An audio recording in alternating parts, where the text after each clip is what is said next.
Hey everybody, 7 here. Thank you so much for joining me in another update to Planet Crafter. The volcano just dropped, and it came along with another new zone to explore as well. So let's just fly right out there and get into this. Now this is going to be a bit shorter of a video, just because most of the stuff that dropped in this update was covered in the previous update video that I dropped a few days ago. So this is an area that I talked about kind of at length during my hardcore playthrough. As soon as I saw this ocean, Maiju Games does nothing for no reason.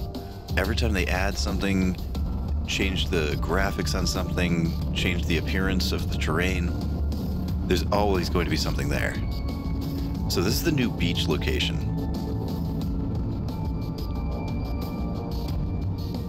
And as you can see, it's another one that comes with pre-rendered foliage once you get to that stage.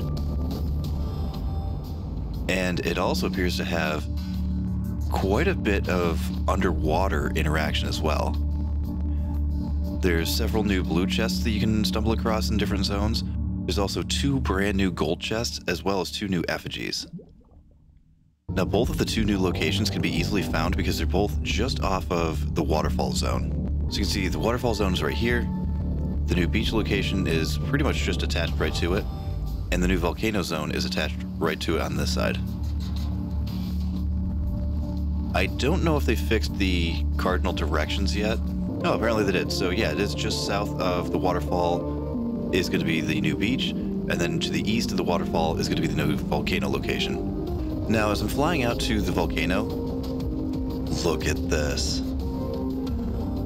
There is one thing that I am going to point out, but not going to actually explore into.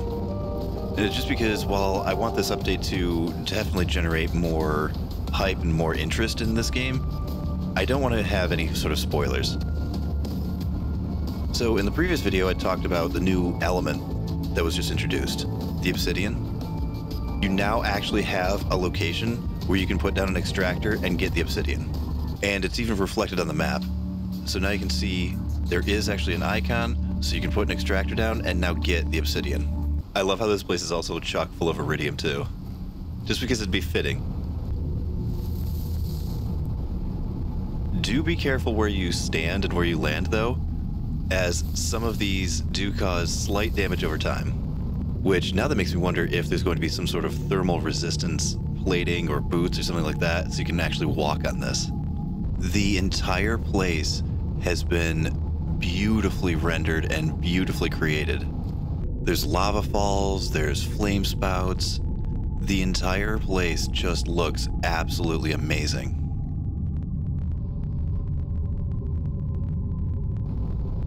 Now, this location also has come with a very large explorable wreck, which I'm not going to get into. Don't worry. Just from the outside of it, this looks like it's going to be quite an expanse. It looks kind of similar to the capital ship that's out in the desert area. Speaking of the desert area now grows foliage when it reaches the appropriate TI stage, so that whole section's going to get a little bit of a facelift. And not only did it come with a new large wreck to explore, it's even got a new subterranean one. And I'm dying to see if this is a continuation of our poor friend from the crater. Man, when I was wandering around this place towards the tail end of my hardcore series, the ground was already blackened out, so I knew that this is where it was going, but I had no idea the scope of how they were going to put this together. This is even beyond what I expected. I cannot wait to get into this. But anyway, thank you so much for joining me in this update to Planet Crafter, and I hope you're as excited about it as I am. And hope to see you in the next one. This is 7. Bye.